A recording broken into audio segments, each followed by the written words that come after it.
Bom dia. O texto para a nossa meditação hoje está em Colossenses, capítulo 3, começando no verso 1.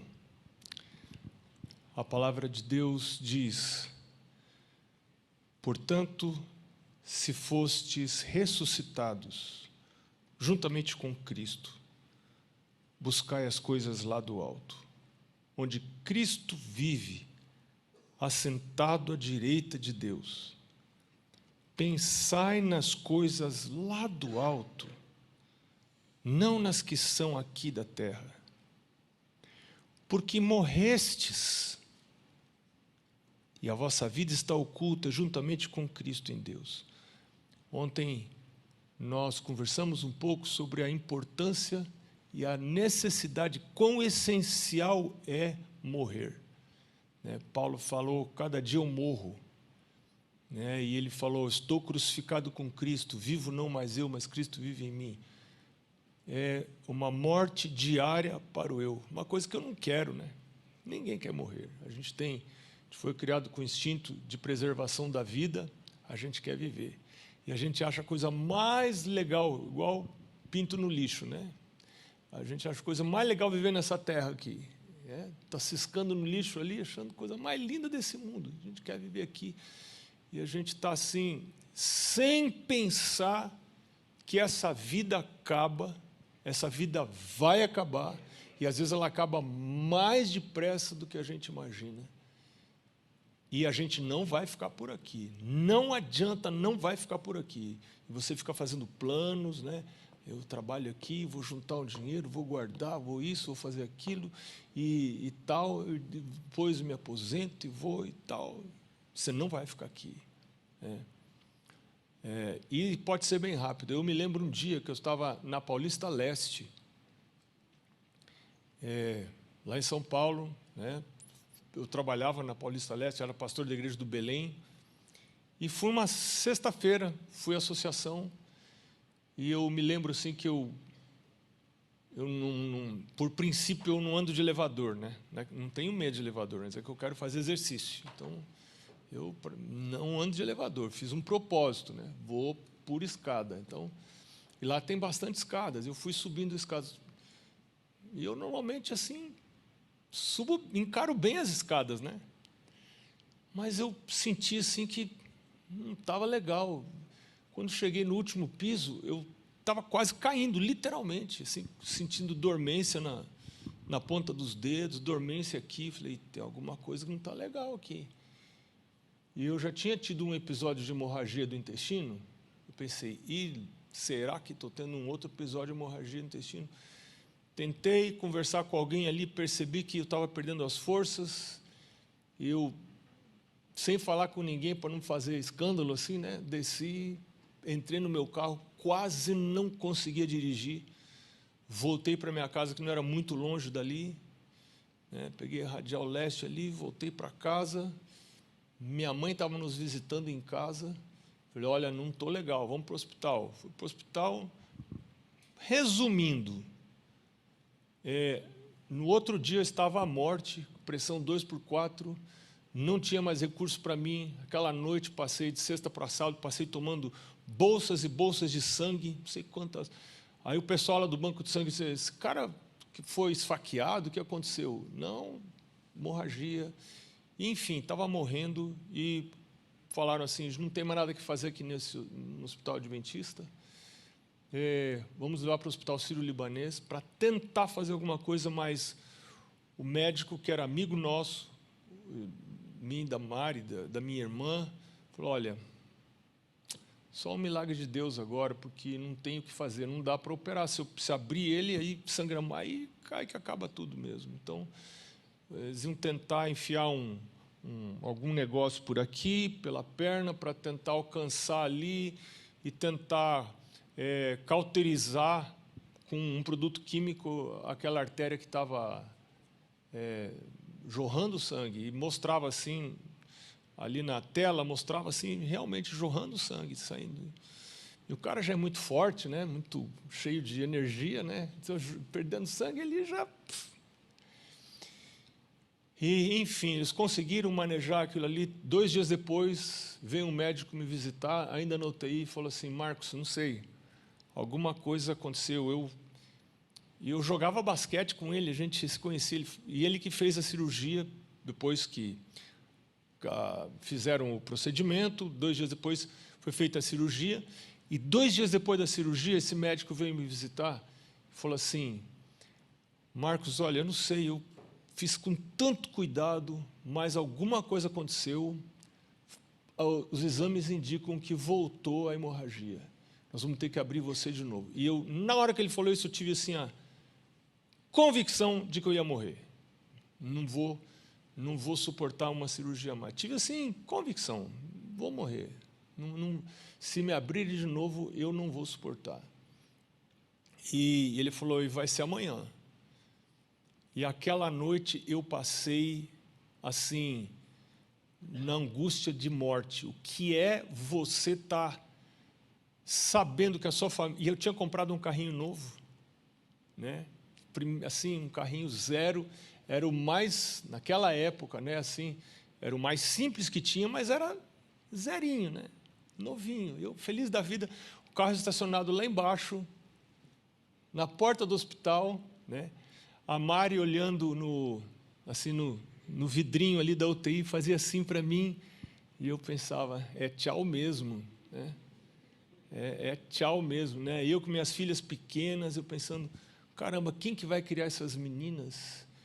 Eu queria criar essas meninas, queria vê-las casadas, queria ver, sei lá, eu queria, né? Eu vou ficar enterrado, e o pessoal andando por cima da terra ali, fazendo as coisas, e eu ali enterrado, e acabou tudo.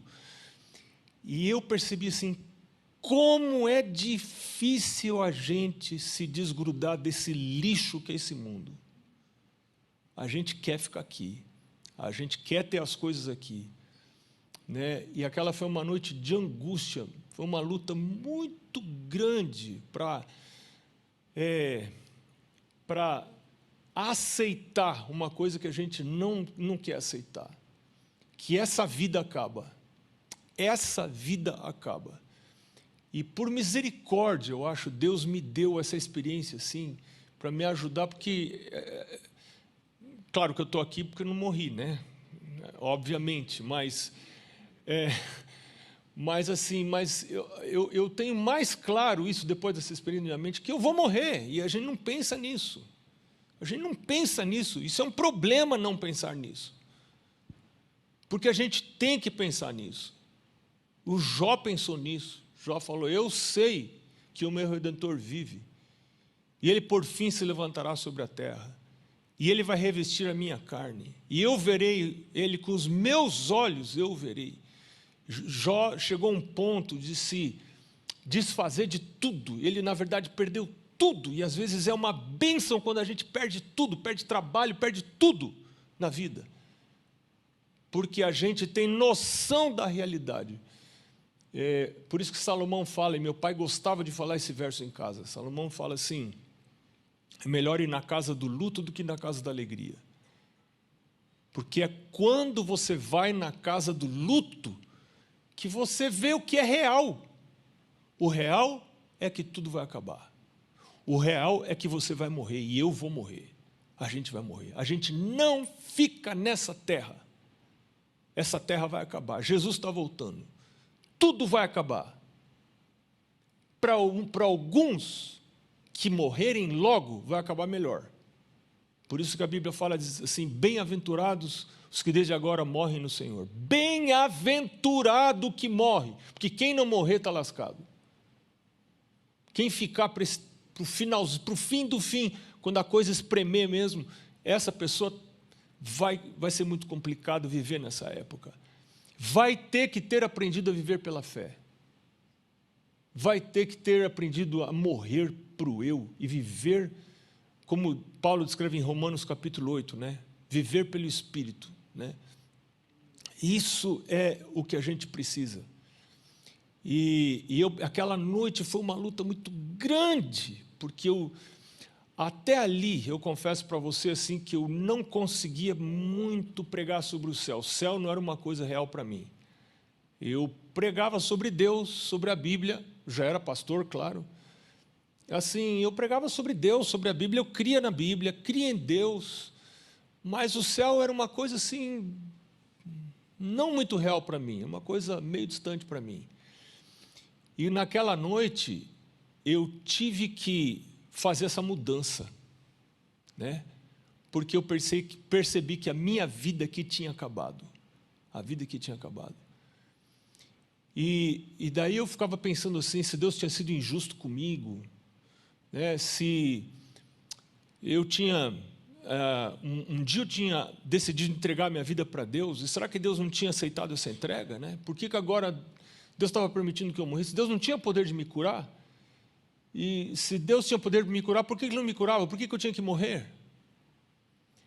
E eu pensava que Deus tinha me rejeitado, né? E eu pensava, será que naquela época que eu vivia afastado de Deus, que eu não queria saber de Deus, e quem sabe tem algum pecado que eu esqueci de confessar, e agora Deus está, toma, agora eu mato você porque você... E eu assim estava com aquela imagem ruim de Deus, achando que Deus não me queria, né? E por fim eu lembrei de umas aulas do pastor Andrew White no curso de teologia, e ele falava sobre a volta de Cristo, ele falava sobre a nova terra, e ele falava sobre a morte, né? Ele dizia que a morte, para quem morre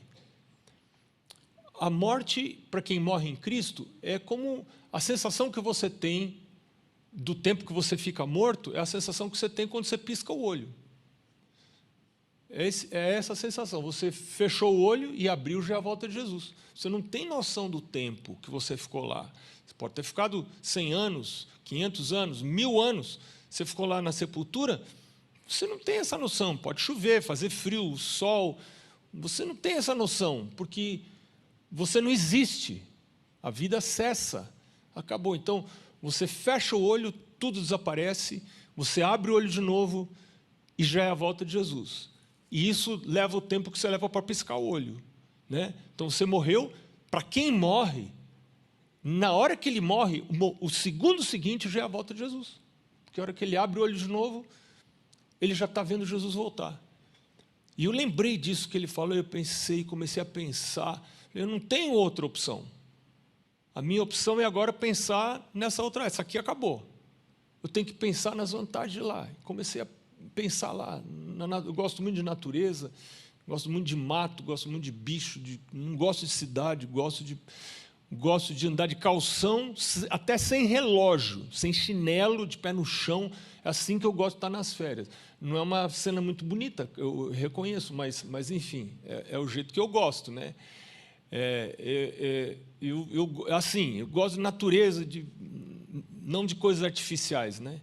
E eu comecei a pensar que eu ia poder ter essa vida lá. Eu morava nessa época no centro de São Paulo, aquela confusão, não via uma folha verde, às vezes tinha uma rachadura na calçada, brotava uma graminha, eu só podia olhar, só tinha aquilo de verde, não tinha mais nada de verde.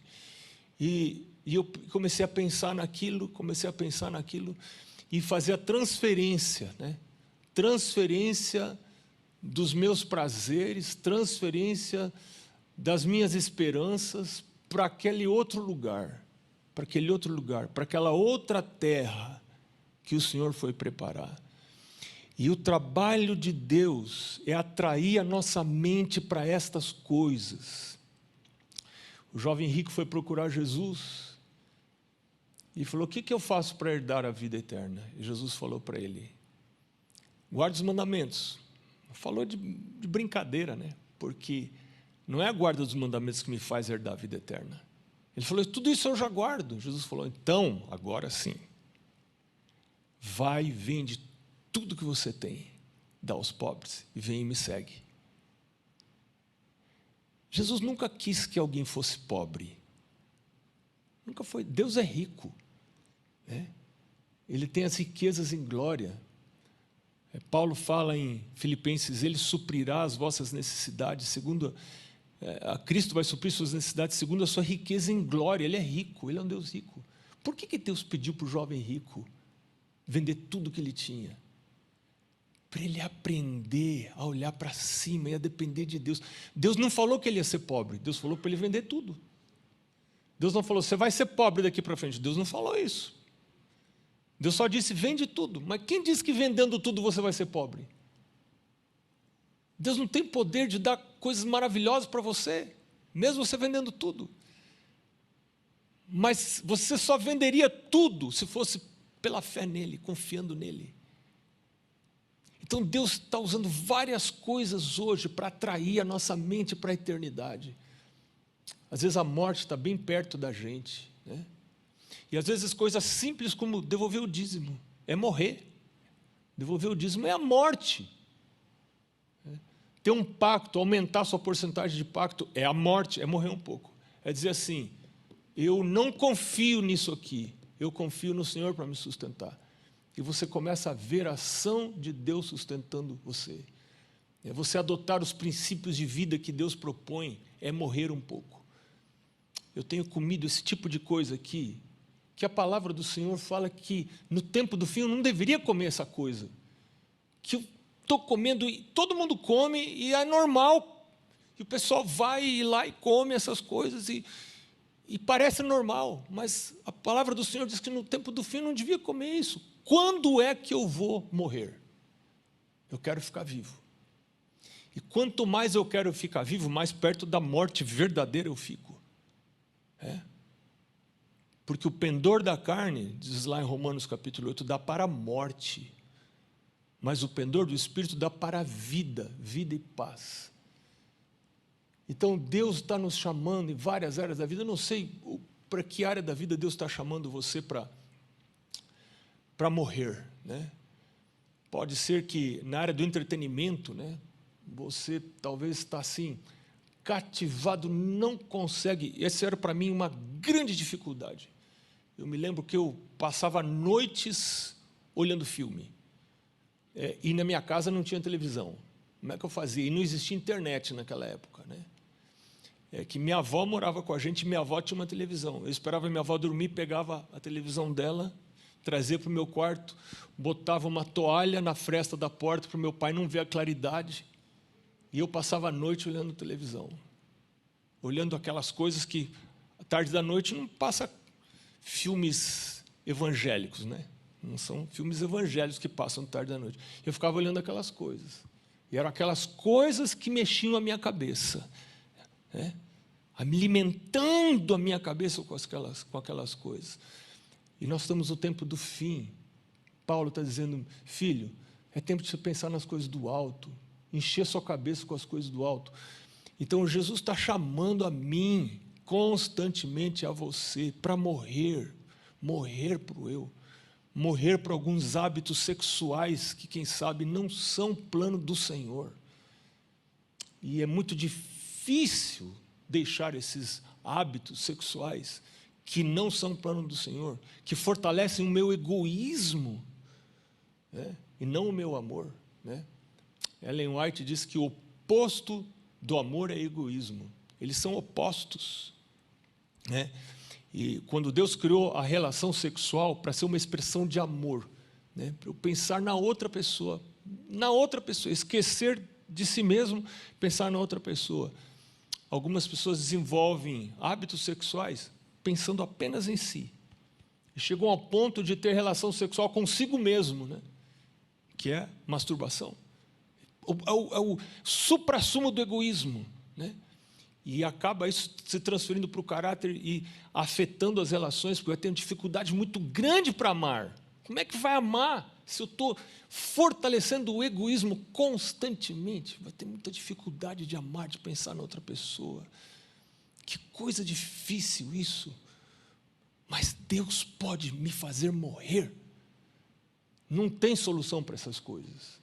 Não tem força de vontade que vença essas coisas. Só tem uma solução. E a solução é a morte. E eu preciso me pôr de joelhos cada dia e dizer, Senhor, por favor, eu quero morrer com Cristo. Foi isso que Paulo disse, né? Paulo disse, eu estou crucificado com Cristo, vivo não mais eu. Aquele eu está morto, morreu porque Cristo foi crucificado e morreu, eu morri com Ele lá na cruz. E agora, o mesmo poder que ressuscitou a Cristo dos mortos, esse poder vai vivificar o meu corpo. Esse poder que despertou, Jesus estava morto e Ele foi ressuscitado. Esse mesmo poder vai me ressuscitar para eu viver a vida com Ele aqui. Né? Que coisa maravilhosa. Naquela manhã que seria a minha seguinte cirurgia, entrou um rapaz para me dar banho lá no hospital, né? E era um enfermeiro, era um auxiliar de enfermagem, na verdade. O papel dele era dar banho em doente, né? E eu, naquela situação super humilhante ali, cheio de sonda, por tudo que é lado que você imaginar, eu tinha sonda, né? E ali ainda me chamou de pastor, né? Pastor, vim dar um banho em você. Puxa vida, tá bom.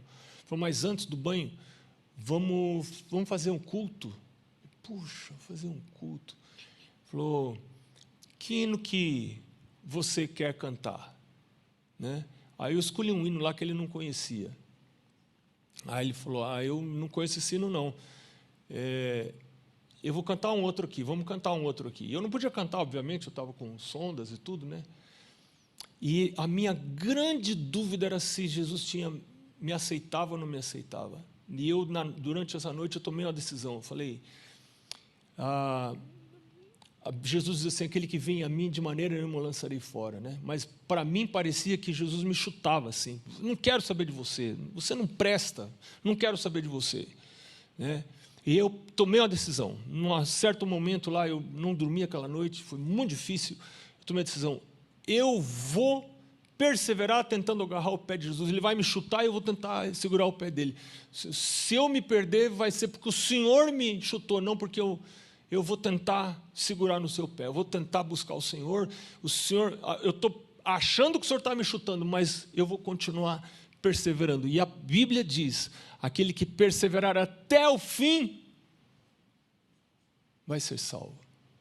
Então, pode ser que alguém aqui está sentindo assim, não, eu já fui rejeitado por Jesus, quem sabe já pequei contra o Espírito Santo, já estou longe, não tenho mais salvação. Então, morra, perca a vida eterna buscando a vida eterna. Tudo bem, eu vou perder a vida eterna, tá bom, está perdida a vida eterna, mas eu vou perder a vida eterna buscando, eu vou tentar segurar, Jesus está me chutando, mas eu vou tentar, cada vez que Ele me chuta, eu vou tentar segurar o pé dEle. Faz isso. Naquela manhã, esse enfermeiro, então, começou a cantar um hino, e a letra do hino era assim, o coro do hino era, eu irei descansar no eterno lar, quando enfim transpuser o rio Jordão, as delícias lá, nanana. Gente, quando ele começou a cantar aquilo, o Espírito Santo falou assim para mim aqui, eu acho que foi o Espírito Santo, né? Que na hora veio a convicção assim, você foi aceito por Deus. Você vai descansar, mas você vai descansar no eterno lar. Pronto, está resolvido, né? A minha irmã ficou super brava, minha mãe era enfermeira, né?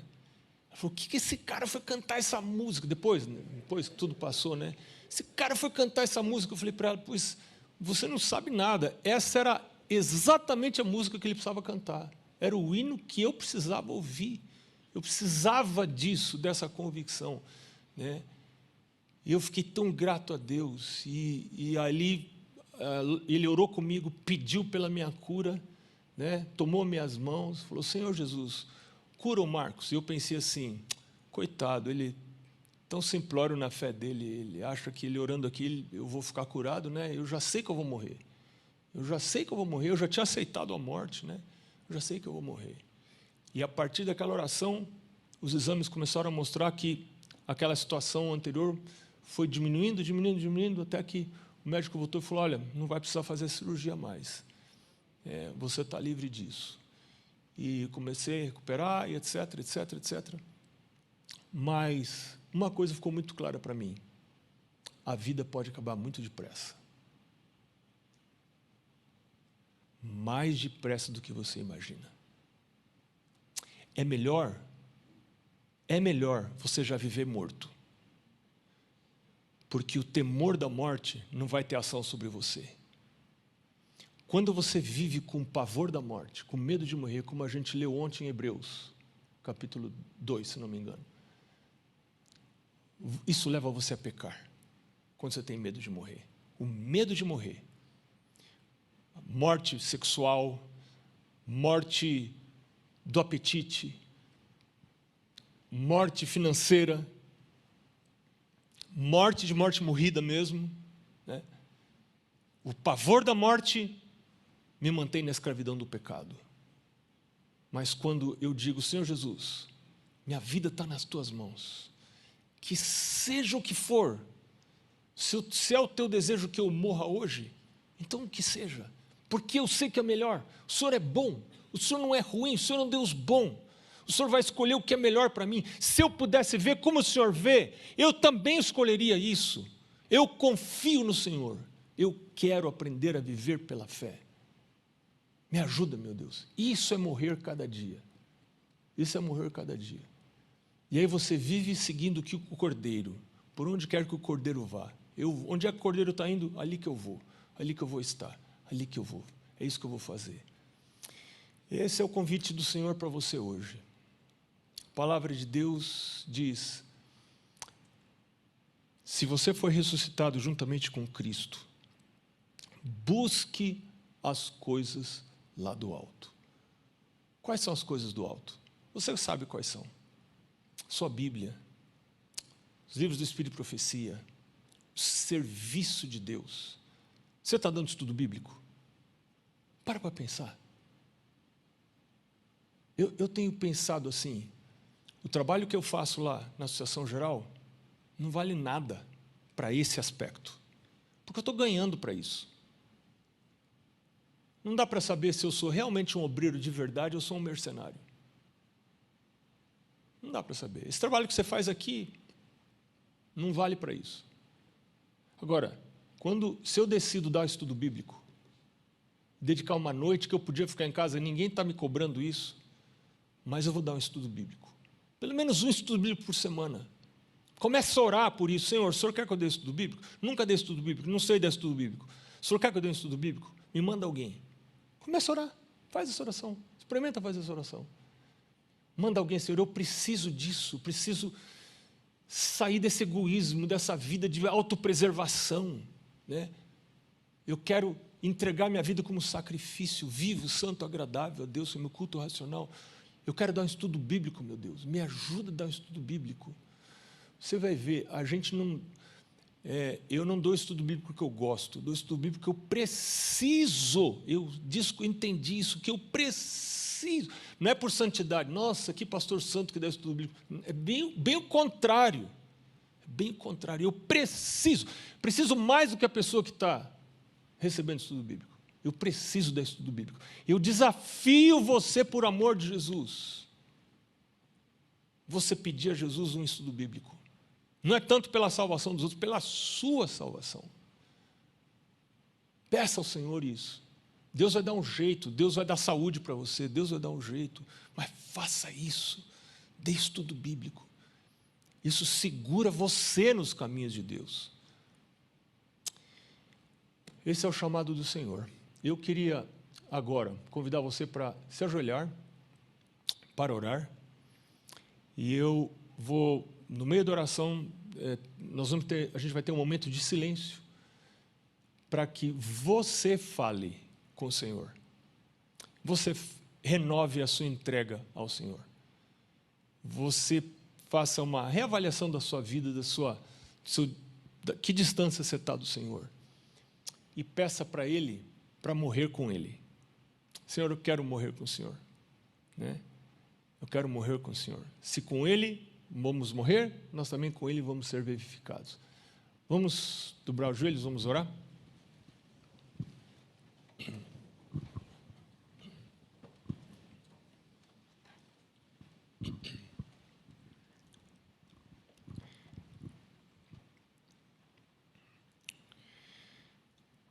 Senhor, a vida nesse mundo é muito transitória, é efêmera.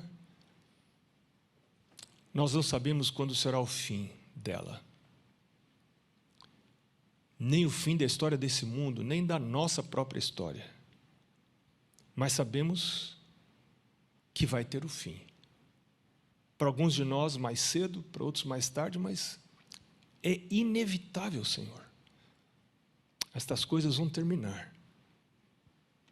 E, como tantas outras gerações que já passaram, se o Senhor não voltar, todos nós vamos morrer. A gente espera que o Senhor volte, como todas as gerações esperaram, e a gente quer apressar a sua volta. Mas nós vamos perder essa vida. Ou indo para o céu, ou indo para a sepultura, antes de ir para o céu.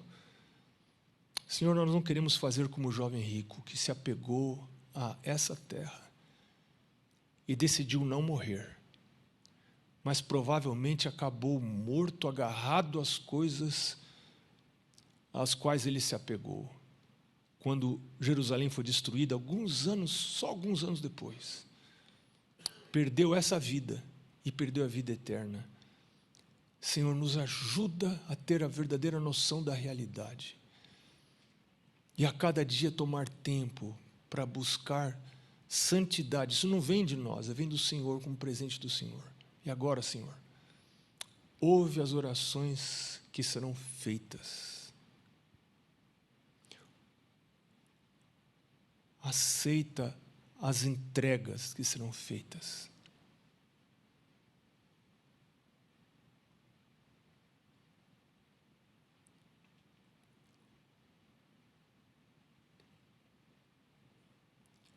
Aceita os pecados que serão confessados.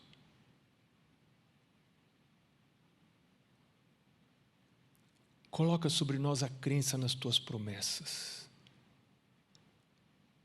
O Senhor diz que se confessamos os pecados, o Senhor é fiel e justo para perdoar e purificar. O Senhor prometeu, Senhor.